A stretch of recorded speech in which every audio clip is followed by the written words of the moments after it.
Em junho de 1994, Carl Erik Björkegren, um bilionário sueco e renomado colecionador de arte, desapareceu de sua casa em Viken sem deixar vestígios. Ele era esperado em Estocolmo para uma reunião com seu advogado e um encontro com seus filhos, mas nunca chegou. O que aconteceu com Carl Erik?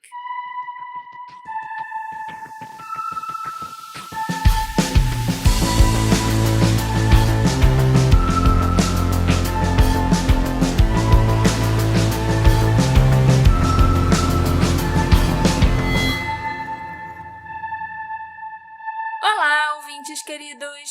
Sejam bem-vindos ao novo episódio do Detetive do Sofá. Eu sou a Marcela, a host desse podcast, e hoje nós vamos fazer o nosso primeiro caso sueco. A gente já foi para muitos lugares nesse podcast, né? Mas a Suécia é a primeira vez. Interessante. Mas antes, aqui é o Alexandre, e a Marcela tem um recadinho para dar para vocês, não eu dessa vez. Vocês já devem ter percebido que praticamente todos os casos sobre os quais a gente fala aqui no podcast são internacionais. Então, o Detetive do Sofá não existiria se eu não falasse inglês. Eu preciso do inglês para pesquisar sobre os casos que eu decido contar para vocês e para conseguir me comunicar com as pessoas envolvidas neles. E se você, ouvinte, sempre sonhou em aprender um novo idioma, mas nunca se aventurou, essa é a sua chance. Seja para descobrir uma nova cultura, avançar profissionalmente ou manter a mente afiada, com a Babel você pode aprender um idioma de várias maneiras. As lições da Babel foram cuidadosamente criadas por mais de 200 especialistas em idiomas para assegurar que você aprenda a falar de verdade e não apenas decore palavras. A abordagem focada na conversação da Babel ensina palavras e frases úteis para que você comece a falar rapidamente sobre os assuntos do cotidiano. Em apenas 3 semanas já é possível observar um progresso notável. Escolha entre 14 idiomas diferentes, incluindo inglês, espanhol, francês, italiano e alemão, e abra as portas para novas oportunidades e experiências. A Babel oferece muitas maneiras de aprender, incluindo a Babel Live. Treine a conversação com aulas online e ao vivo ministradas por professores de idiomas certificados. A Babel Live torna o aprendizado de idiomas flexível, com aulas ilimitadas e por um preço acessível.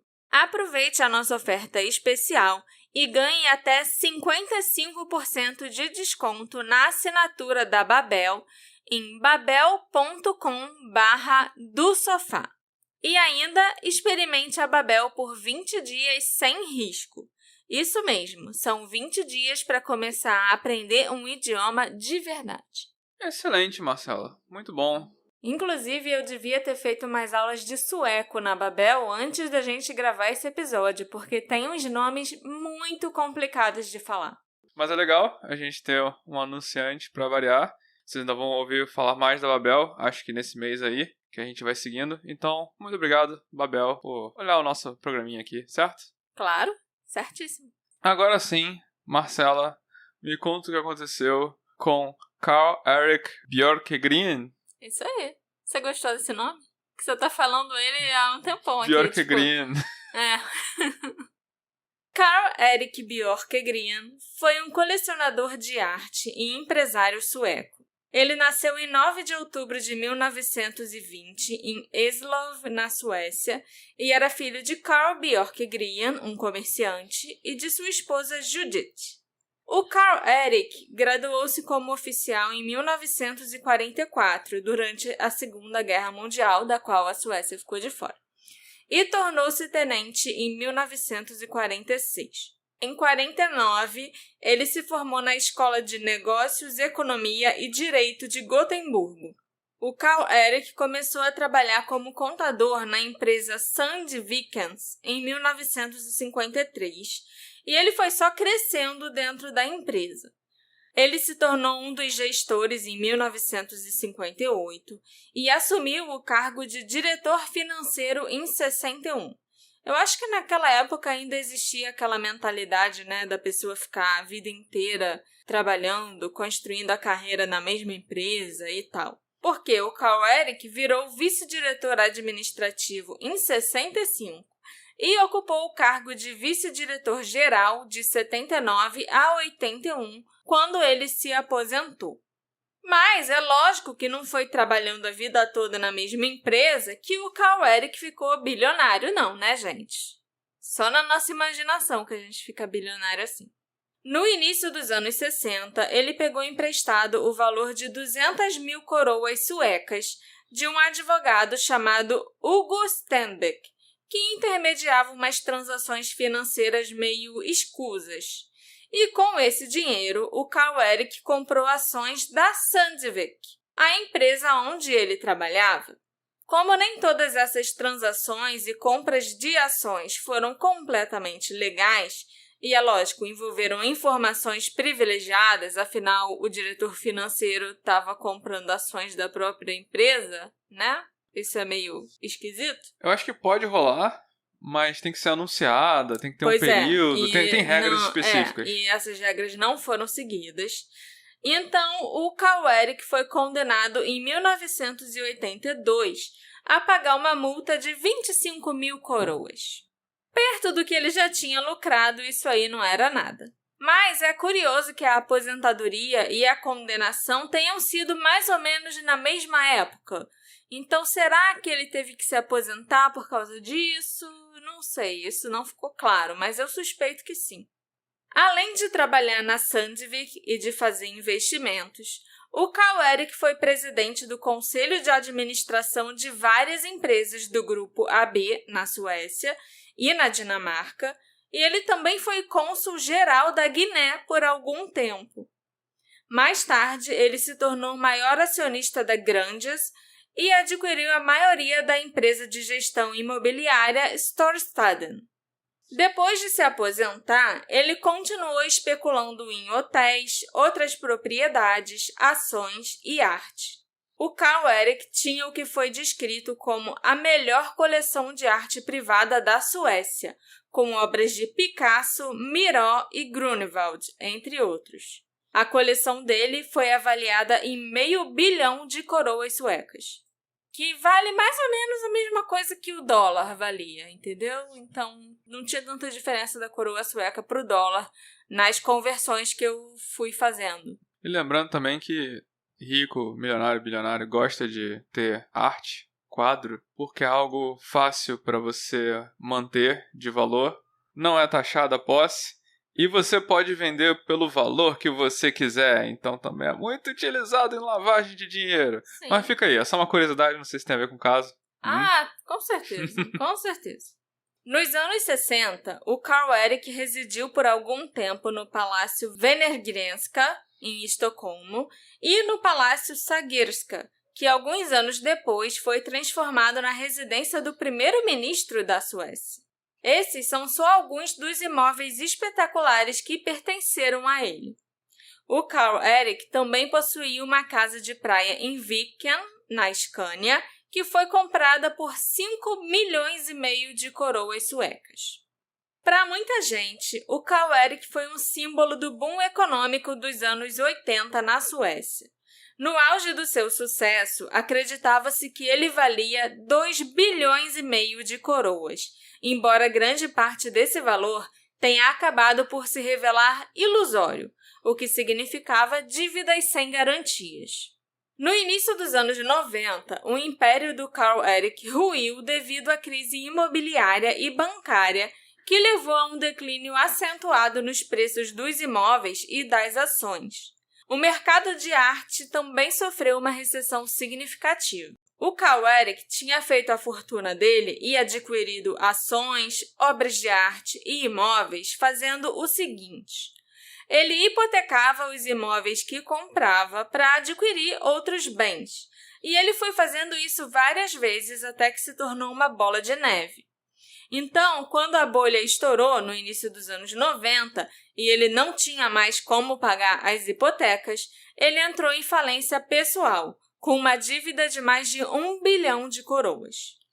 Todas as obras de arte que ele possuía tinham sido dadas como garantias dessas hipotecas, e uma parte significativa da coleção foi vendida.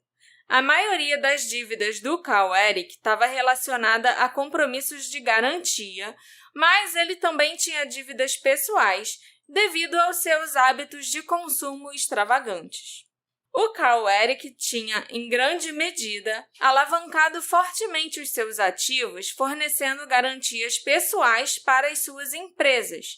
Então, estava tudo enrolado, a pessoa física e as pessoas jurídicas.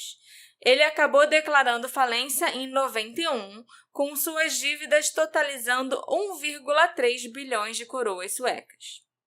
Apesar de ter perdido toda a sua fortuna e das autoridades terem confiscado até as 50 mil coroas que a Sandvik pagava em pensão todos os meses para ele, além da aposentadoria, o Carl Eric continuou vivendo muito bem. Claro. Ele já tinha transferido algumas propriedades para os filhos e tinha guardado milhões numa conta bancária secreta na Suíça. Rico nunca fica pobre. Se você Esses bilionários vão falir e vão continuar sendo ricos. Milionários. Isso sempre acontece. Vai o teu pai decretar falência pra ver. Ferrou, Nunca vai mais. ficar na rua, sei lá. Esse dinheiro, da conta da Suíça, passou a ser usado para pagar as coisas básicas do dia a dia e os salários dos funcionários do Carl Eric, como o mordomo que administrava a casa de praia em Viken, onde o Carl Eric passou a morar, e o mordomo também cuidava de vários assuntos práticos para ele.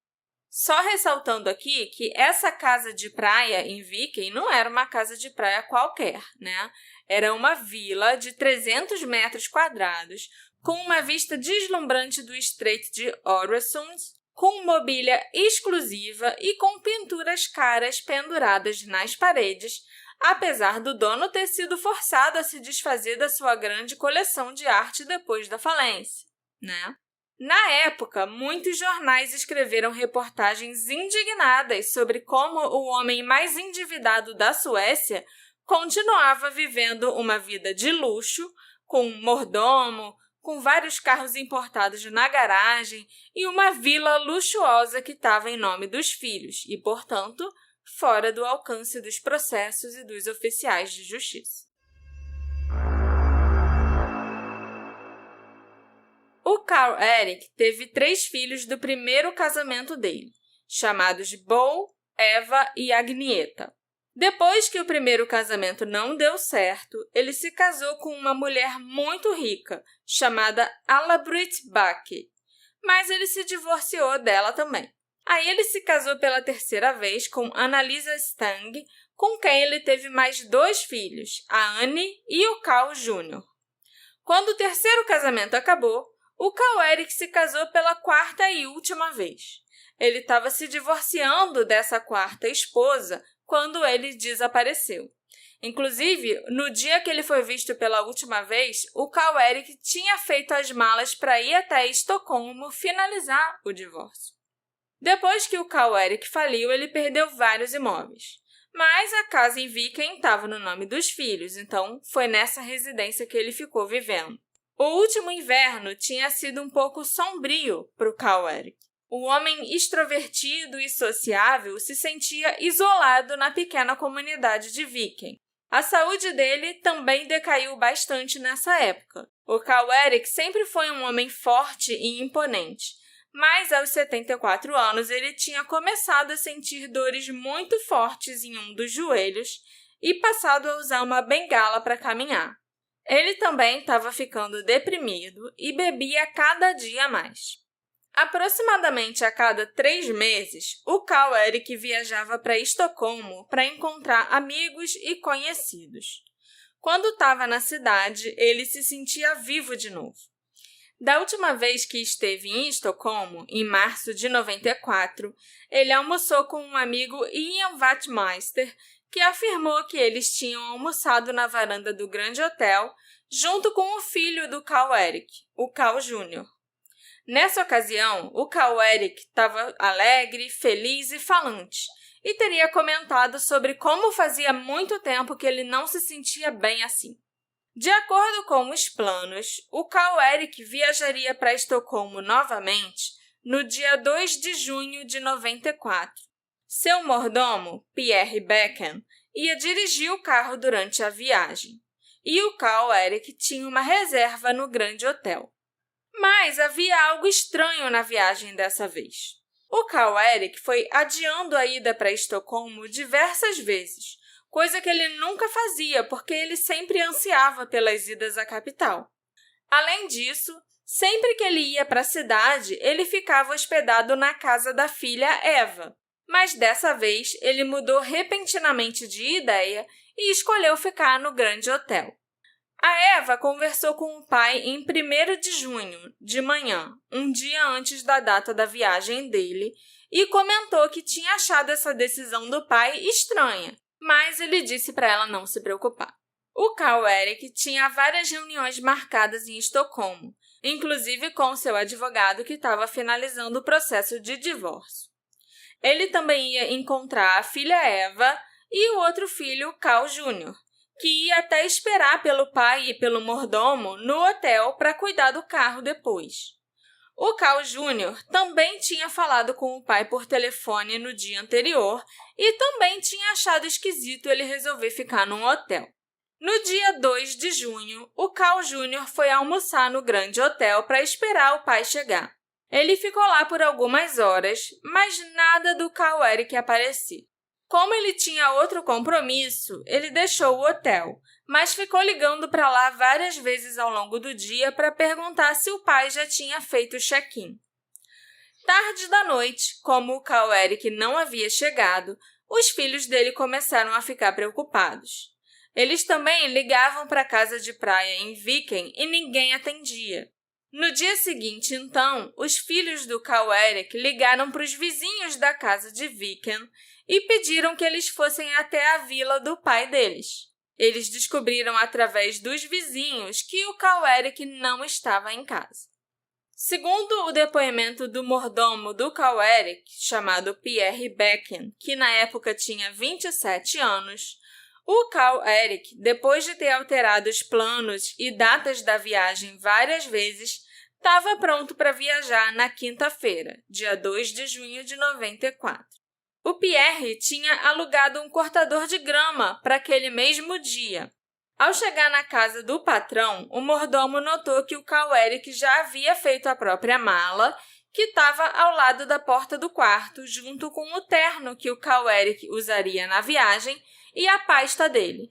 Segundo o Pierre, ele já tinha avisado ao patrão que nesse dia específico ele ia precisar de 2 horas de folga, entre 11 da manhã e 1 da tarde, para ficar cuidando da filha enquanto a esposa dele estivesse no cabeleireiro. Então, depois que chegou na casa do Carl Erik, o mordomo cortou a grama com um cortador que ele já tinha alugado, achando até que o patrão ia mudar o dia da viagem de novo. Depois de cortar a grama, o Pierre voltou até a própria casa para cuidar da filha. E 1 da tarde, quando ele retornou para a casa do patrão, o Carl Erik já não estava mais lá. A mala e o passaporte do Carl Erik também tinham desaparecido.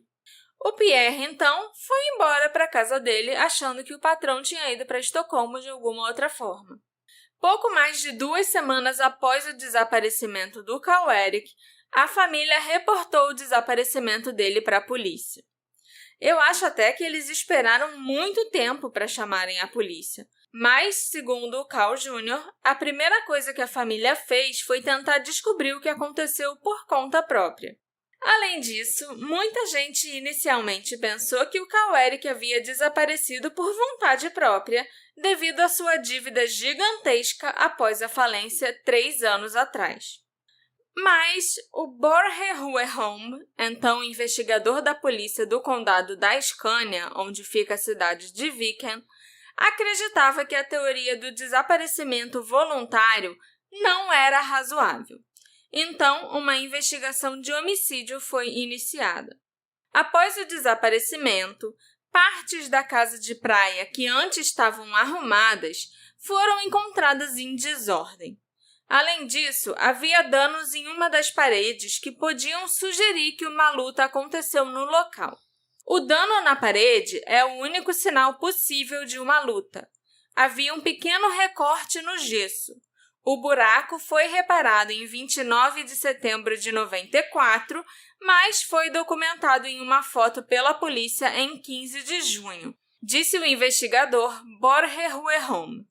Essa marca na parede tornou-se parte do mito em torno do assassinato ou desaparecimento do Carl Erik Bjørkgren.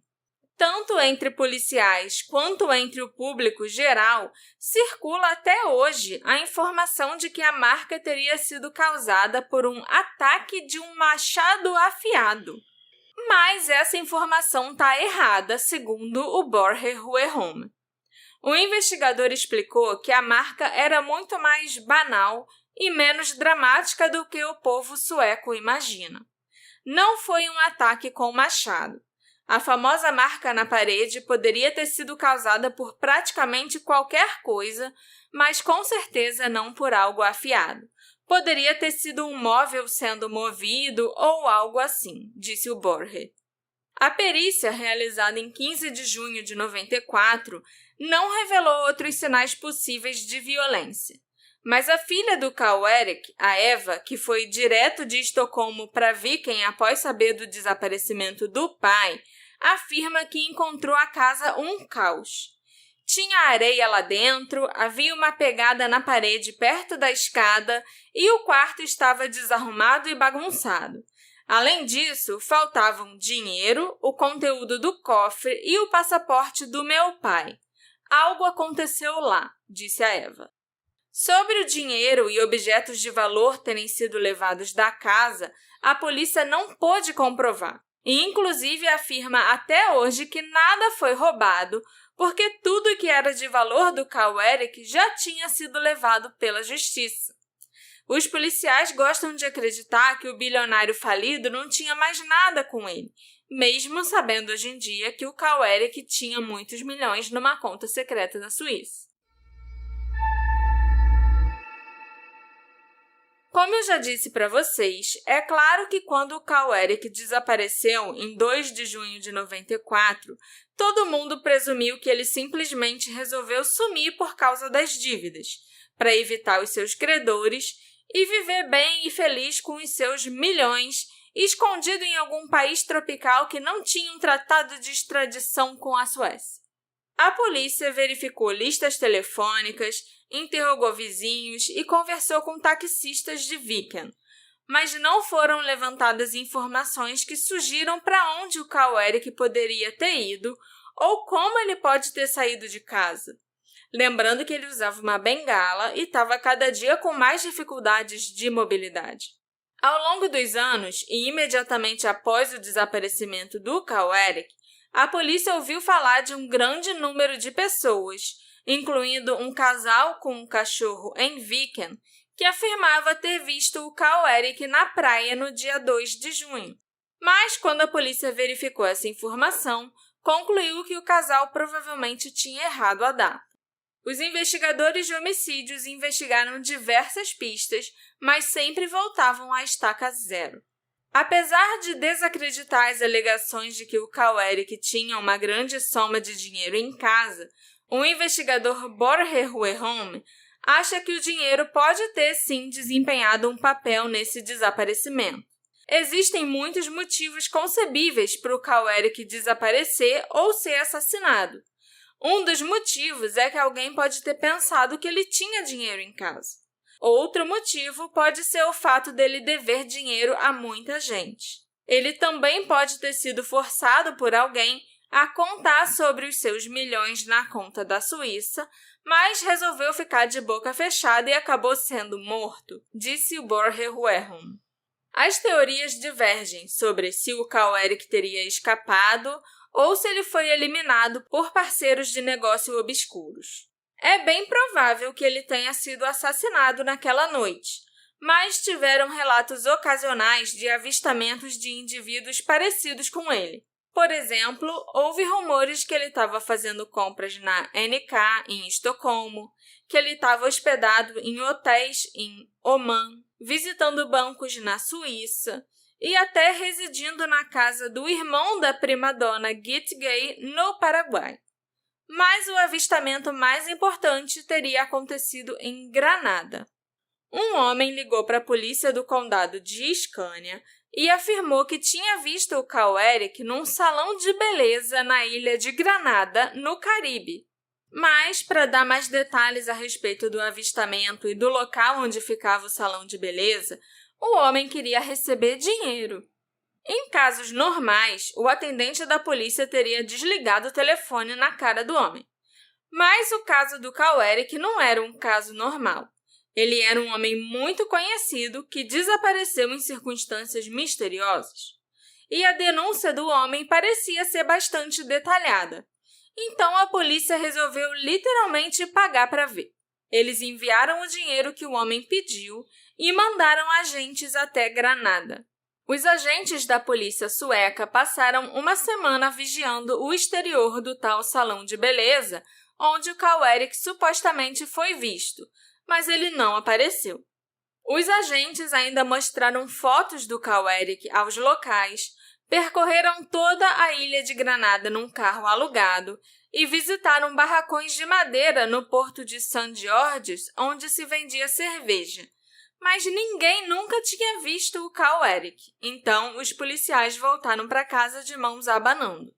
Eu não sei quanto a polícia pagou para essa testemunha que ligou, mas eles jogaram dinheiro fora, não só com esse pagamento, mas com toda a operação. E eu nunca vi a polícia de lugar nenhum resolver pagar para receber informação de alguma testemunha, né? Isso é meio esquisito. Tem quem diga que o Carl Eric se matou por causa da depressão que ele sentiu quando passou a morar em Viken e por causa da falência no geral. Mas eu não acredito nessa teoria não, principalmente porque em caso de suicídio, o corpo dele teria sido encontrado. Não deve ser nada fácil a pessoa se matar e ao mesmo tempo apagar todos os vestígios. Tem um nome que aparece constantemente na investigação em torno do desaparecimento do Carl Eric.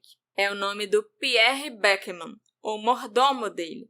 O Pierre foi interrogado um total de 5 vezes pela polícia, mas nunca ganhou formalmente o status de suspeito. O Pierre foi a última pessoa a ver o Carl Eric vivo. Vocês devem lembrar que, de acordo com seu depoimento, o Carl Eric estava em casa na manhã de 2 de junho de 94. O Pierre saiu por algumas horas para cuidar da filha e, quando voltou, o Carl Eric tinha partido. Num documentário chamado O Enigma de Björkgren, o investigador Borge Huerholm afirmou que não acredita que o relato do Pierre seja verdade. Acho que o Carl Eric desapareceu na tarde ou na noite anterior, em 1º de junho. A última vez que o Carl Eric falou com outras pessoas além do mordomo foi no dia 1º de manhã. Não há indicação de que o Pierre esteja falando a verdade. E todo seu comportamento pela manhã do dia 2 foi estranho. Acredito que é bastante óbvio que ele inventou um álibi para a manhã em que o desaparecimento supostamente ocorreu, disse o Borge. Eu andei pesquisando mais aí um pouco sobre a vida do Pierre e eu descobri umas coisas bem esquisitas. O Pierre era originalmente da Alemanha. Esquisito. Não é isso que é esquisito. Ele e o irmão tinham um relacionamento estranho com os pais e entre si. Quem o conhecia desde a infância afirma que o Pierre apresentava alguns sinais de psicopatia. Ele era muito cruel com todas as crianças menores da região em que ele cresceu e desde pequeno já era muito manipulador. Na adolescência, o Pierre era um jogador de basquete extremamente promissor, mas a sua carreira terminou rápido devido a ameaças aos árbitros e brigas com adversários. Segundo conhecidos e amigos da família dele, o Pierre sempre foi um homem interesseiro, que gostava de levar vantagem em cima dos outros e desde a adolescência já cometia furtos e outros delitos. O Pierre também teria se casado com uma mulher que não era lá muito bonita, segundo as pessoas dizem, né? e que era bem mais velha do que ele, de quem ele não gostava e que ele ainda caçoava pelas costas dela. Mas ele só casou com essa mulher porque o pai dela era rico. Isso antes dele virar mordomo? Isso. O Pierre e a esposa tiveram 2 filhos que hoje em dia são adultos e moram na Suécia, assim como a mãe. E o Pierre não parece ter sido um bom marido ou um pai exemplar. Ele mal ficava em casa. Tanto que antes de se mudar para o condado da Scania com a família, o Pierre não tinha um endereço fixo na Suécia e já tinha sido preso algumas vezes por fraude. O Pierre era um golpista tipo de filme, que conseguia circular no meio da alta sociedade, das pessoas mais sofisticadas. Ele fazia isso usando o sobrenome do sogro dele, que era um homem rico. Afinal, ele só se casou com a mulher dele, que era feia, por interesse. E foi assim, circulando nessa esfera da alta sociedade, que o Pierre conheceu o Carl Eric e começou a trabalhar para ele. O Pierre só estava trabalhando de mordomo do Carl Eric há 6 meses antes do desaparecimento. Inclusive, o Carl Eric tinha um dedo podre para mordomo, para falar a verdade, porque o mordomo anterior dele tinha sido demitido porque roubou o patrão 2 vezes. E o Carl Eric não pôde denunciar o roubo porque ele, teoricamente, não tinha dinheiro para ser roubado. Então, o cara roubou 2 vezes, fugiu para as Filipinas e ele não pôde fazer nada. Aí ele contratou o Pierre, que também era... esquisito pra caramba. E voltando ao Pierre Beckman, dizem que ele pagou uma dívida privada com um precioso relógio Rolex e uma pintura muito valiosa da coleção particular do Carl Eric depois que o patrão sumiu. Aí eu nem acho que ele estava errado não, se ele fez isso, porque ele pegou objetos que oficialmente não existiam, ninguém ia nem poder denunciar o roubo se desse falta desses objetos. E a gente sabe que o Carl Eric também comprou essas coisas fazendo negócios ilegais. Então, eu não sinto nenhuma pena da família dele, nem da justiça que não conseguiu pegar essas coisas, nem nada. Tava certo o Pierre que pegou os objetos e foi lá quitar as dívidas. Pegou foi pouco. Pegou foi pouco. É isso aí. O Pierre tinha apenas 27 anos quando o Carl Eric desapareceu. E além de ter acesso aos bens mais valiosos que o patrão guardava em casa, ele também teve acesso à conta bancária do Carl Eric na Suíça. Em uma ocasião, foi até encarregado de ir até lá retirar dinheiro para o patrão. O Carl Eric tinha milhões numa conta secreta no Banque Scandinave e pouquíssimas pessoas sabiam da existência dessa conta. Claro que um homem na posição do Carl Eric tinha o próprio banqueiro na instituição. O banqueiro conhecia bem o Carl Eric, que ligava diretamente para ele e lhe dava instruções sobre o que fazer, qual quantia sacar ou depositar na conta e até quem ele mandaria até o banco para buscar o dinheiro em espécie. O banqueiro reconhecia a voz do Carl Eric e fazia o que ele mandava. Por isso, em certa ocasião, o Pierre Beckman foi à Suíça em nome do Carl Eric e pegou um grosso envelope de dinheiro que levou para casa de Viken. A polícia verificou as informações sobre essa conta e foi informada por escrito através da Interpol, em 12 de julho de 94, que a conta não tinha sido tocada desde o desaparecimento do Carl Eric. Então, o Pierre não matou o Carl Eric com a intenção de roubar os milhões da Suíça. Isso se ele matou mesmo, né, gente? O dinheiro da conta foi posteriormente levado para a Suécia pelo administrador da falência do Carl Eric. Até 2003, o mordomo interessava tanto à polícia que qualquer informação sobre ele era enviada imediatamente para os investigadores do caso. Se ele recebesse uma multa de trânsito ou fosse preso pela polícia até em outros países, logo os investigadores ficavam sabendo. Depois do desaparecimento do patrão, o Pierre foi condenado à deportação da Dinamarca, onde ele morou por algum tempo, pelo Tribunal Distrital de Horsham. Ele também já tinha sido condenado a multas diárias por fraude na Suécia. Foi no contexto da sua deportação da Dinamarca que a polícia do condado da Scania o interrogou pela 5ª e última vez sobre o desaparecimento do Carl Eric. Esse interrogatório, que aconteceu às 11h55 do dia 30 de setembro de 98, terminou com uma pergunta ao Pierre sobre o que ele próprio sabia do desaparecimento do Carl Eric. E segundo as anotações dos investigadores, o Pierre disse que não sabe de nada sobre isso além do que ele disse anteriormente. Ele gostaria de ver se esse caso poderia ser esclarecido para que ficasse claro que ele não tem nada a ver com isso. Pierre Beckman acredita que existem muitas pessoas que o acusam de envolvimento no que aconteceu, incluindo a família do Carl Eric e alguns investigadores. O Pierre frisou que não se lembra de muita coisa e realmente não se importa, porque ele não tem nada a ver com o desaparecimento. O Pierre foi libertado após esse interrogatório e voltou para sua Alemanha natal. Em 30 de janeiro de 2003, chegou uma mensagem da polícia alemã informando que o Pierre tinha sido preso por suspeita de fraude mais uma vez.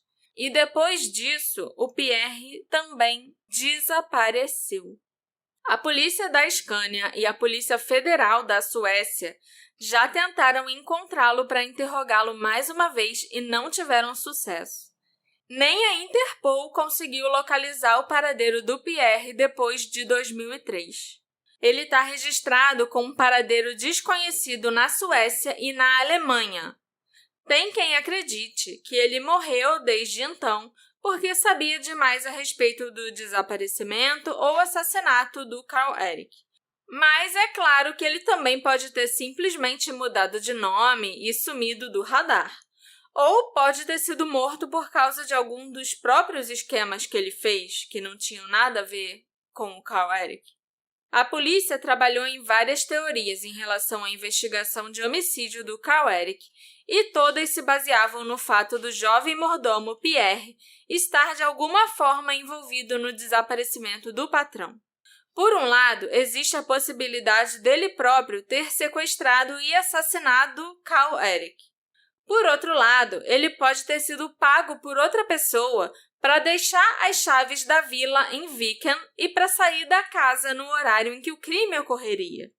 O Pierre foi ouvido várias vezes e sempre manteve sua história, disse o Borge Huerholm. A Sophie Cranlin, a quarta ex-esposa do Carl Eric, de quem ele estava se divorciando quando sumiu, também acredita que o Pierre estava envolvido no desaparecimento, sim. Ela afirmou que desde que o Pierre foi contratado pelo ex-marido, ela ouviu rumores de que o jovem já tinha ficha criminal e tentou alertar o Carl Eric. Estou convencida de que ele escolheu Carl Eric como vítima e o via como um velho que seria fácil de enganar. Não sei se seria tão fácil assim você enganar um bilionário que já tinha vários esquemas, né? Que é o enganador, provavelmente. Pois é. Então, eu acho que se ele contratou o Pierre e tal, ele já sabia quem ele estava contratando. Talvez ele até tenha contratado por isso. Não precisava só de um mordomo, né? Precisava de alguém para fazer capanga para fazer uns negócios aí para ele, que não se importasse de sujar as mãos, sabe? Nós também não podemos esquecer que havia possíveis vestígios de briga na vila. Mas, segundo a polícia, não é certo que isso tenha ligação com o desaparecimento, pois não é possível avaliar a idade das marcas na parede. Então, além da questão de o que aconteceu com o Carl Eric, nós também precisamos questionar onde foi parar o mordomo Pierre. Em 2012, houve um relatório do antigo chefe do Serviço Criminal Nacional, Tommy Lindstrom, de que o Carl Eric tinha dívidas no submundo que estavam ligadas às suas compras de arte. Só que nada mais foi divulgado em relação a isso. Outra teoria bem importante que surgiu em relação ao desaparecimento do Carl Eric foi publicada em agosto de 2020, quando a jornalista sueca Elisabeth Högland afirmou publicamente que uma fonte tinha contado para ela o que aconteceu com um ex-bilionário.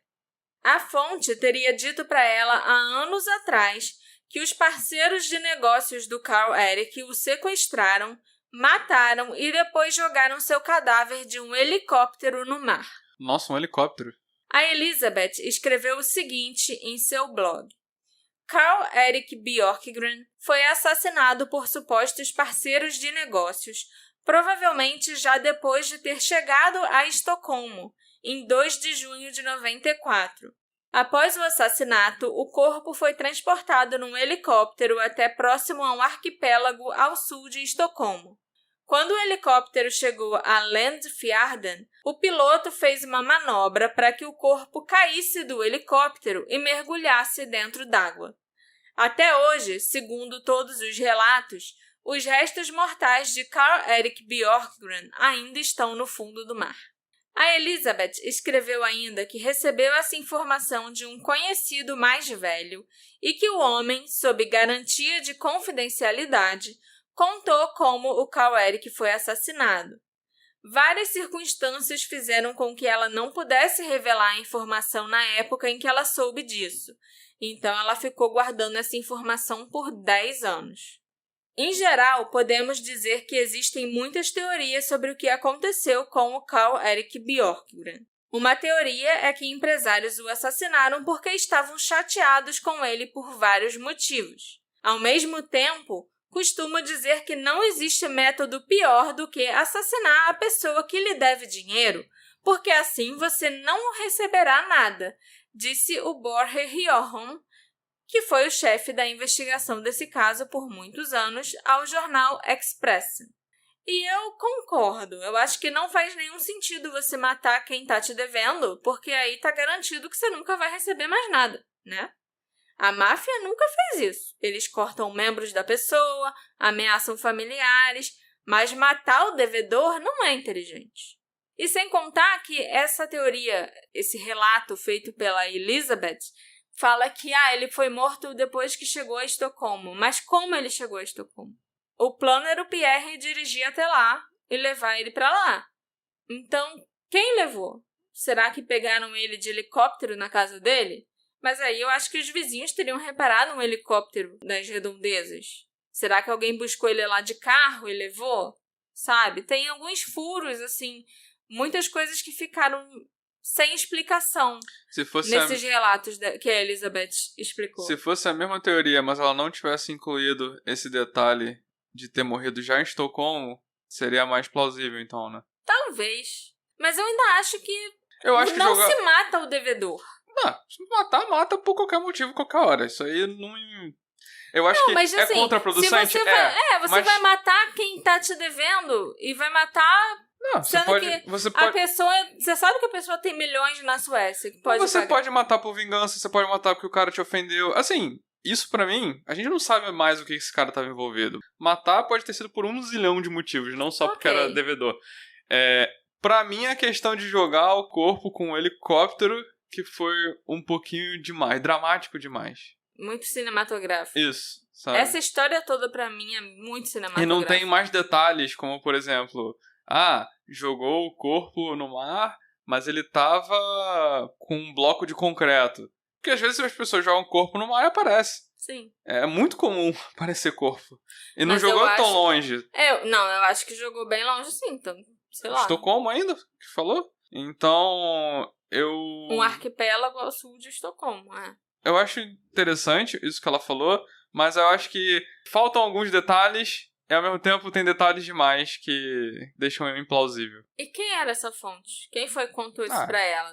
Porque eu sei que ela garantiu confidencialidade, então ela nunca vai revelar quem era essa pessoa. Mas saber quem era a pessoa seria uma coisa que provavelmente ia me fazer dizer, ok, essa pessoa que falou, então eu acredito.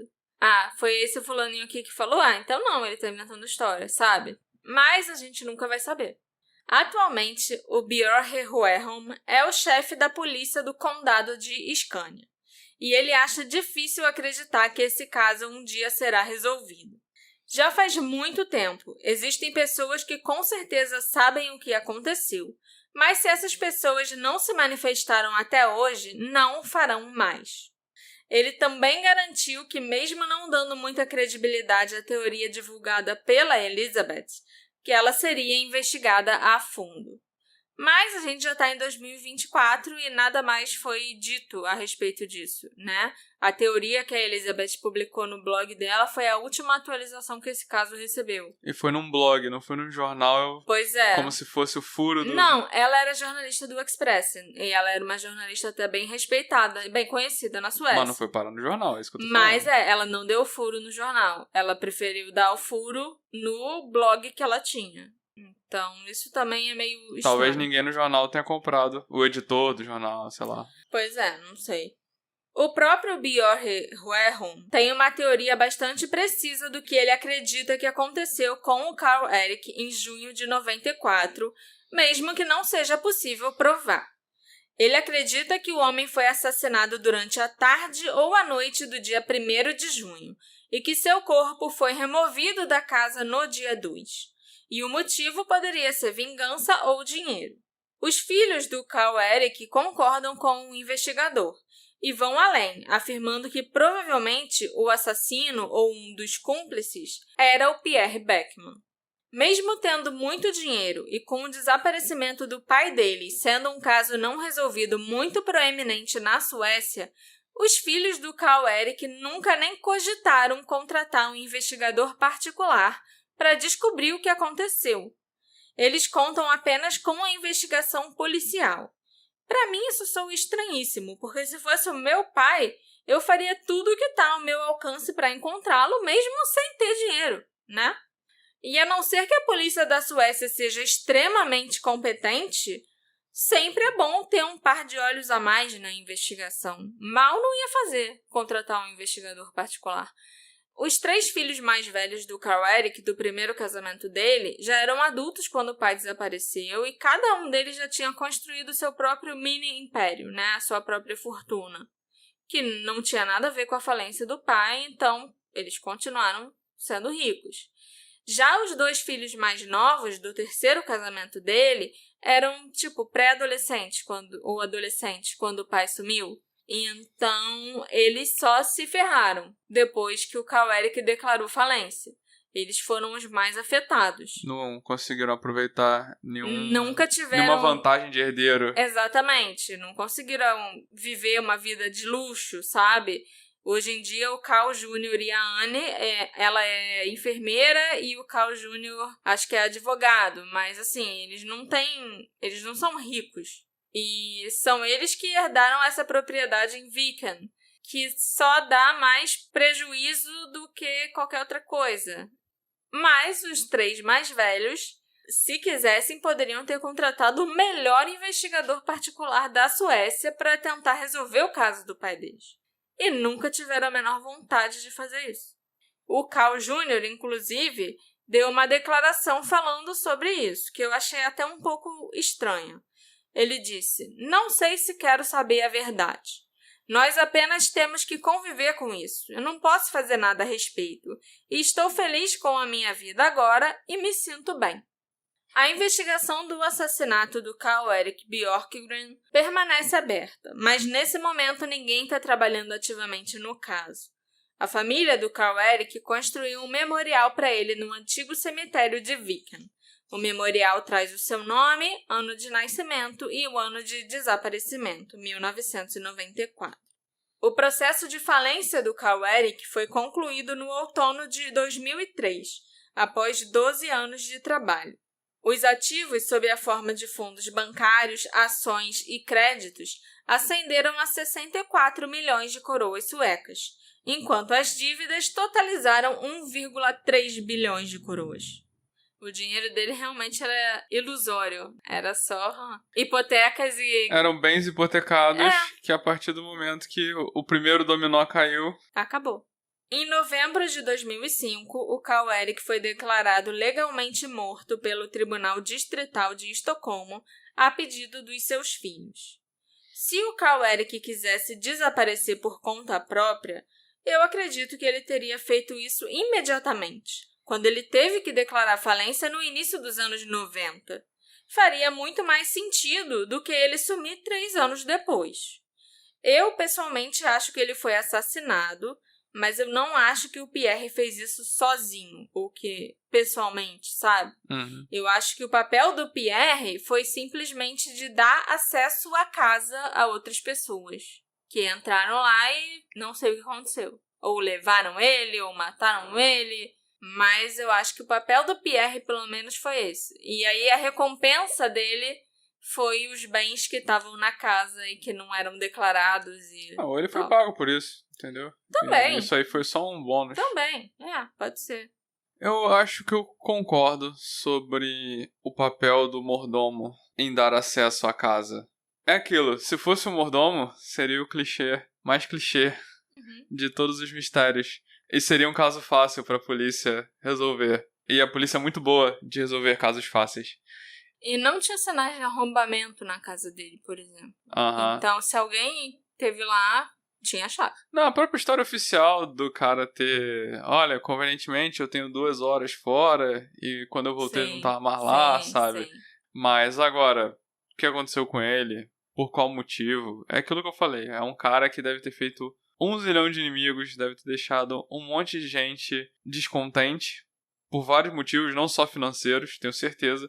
Então, pode ter sido por dívida? Pode. Pode ter sido um inimigo? Pode. Pode ter sido alguém do passado que queria muito matar esse cara e esperou ele ficar irrelevante pra conseguir? Pode. Sim. Então, é isso aí. Era um cara com uma vida tão grande que deve ter tido tantos contatos com pessoas dos mais variados naipes. E uma delas tava afim. Acho mais isso. Acho que aproveitou o cara não ser mais uma figura importante, Sim. uma figura influente, uma figura com poderes e conexões e capangas. Porque você vê, o cara aparentemente teve coisas roubadas e não pôde fazer nada a respeito.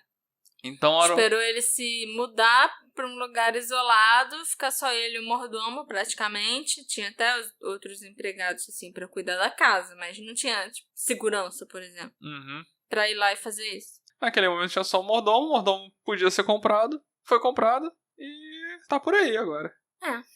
Esse episódio foi feito graças à colaboração da nossa querida apoiadora, Tatiana Valcácer. Eu espero ter falado seu sobrenome correto. A Marcela hoje tá campeã de errar os sobrenomes. Toda hora, eu vou editar direitinho, óbvio, porque eu não vou deixar minha esposa na mão. Mas vocês fiquem sabendo que toda hora que ela falava o nome do Bjorn Hueron, ela esquecia o Hueron. Eu tive que usar o Google para aprender a falar o nome de todas essas pessoas e lugares desse episódio. Coisa que eu faço sempre, né? Que tem um caso, assim, com esses nomes diferentões, com trema no O e tal. Mas hoje eu não sei o que aconteceu com o meu cérebro. Eu não tô conseguindo, tipo, registrar, sabe? O nome das pessoas. Até o sobrenome do Carl Erik, Bjorkgren, eu demorei a, tipo, captar como é que se falava. Não tá legal, não. Então eu espero que o sobrenome da Tatiana Valcácer eu esteja falando direito. E se você também quiser se tornar um apoiador desse podcast e me deixar muito, muito, muito feliz, é só você acessar o Orelo ou o Apoia-se. Já se passaram 30 anos desde que o Carl Erik sumiu. E cerca de 21 anos desde que o Pierre Beckman sumiu também. Será que a verdade um dia será revelada? E será que o desaparecimento do Pierre tem a ver com o desaparecimento do Carl Erik? E a fonte da Elizabeth?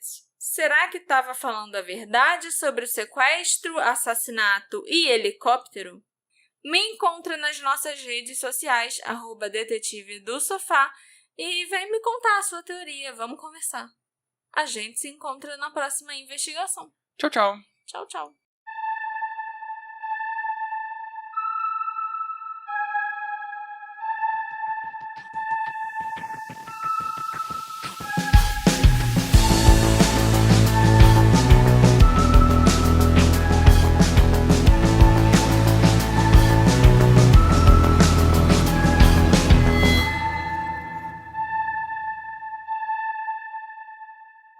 Mas o Borges Home... Como é que eu leio isso? Bjorhe? Bjorhe... Peraí. Peraí. Quê? Huerholm. Huerholm. Ela falou certinho. Mas eu só vi, é só o Borge, o Huerholm é o Shojon. É. E o Borge? Peraí. Borge Huerholm. Tá, é isso aí mesmo. Borge Huerholm. Disse o investigador Borge. Borge Huerholm. Disse o investigador Borge Huerholm. O investigador Borges Huerholm. O investigador Borge Huerholm disse o Borge Huerholm. Disse o Borge Huerholm. Repete o que eu falei contigo. Disse o Borge Huerholm. Num documentário chamado O Enigma de Björkgren, o investigador Borge Huerholm. O Pierre foi ouvido várias vezes e sempre manteve sua história. Disse o Borge Huerholm. Atualmente, o Bjorn Björk Huerholm. Toda vez, amor? Toda vez.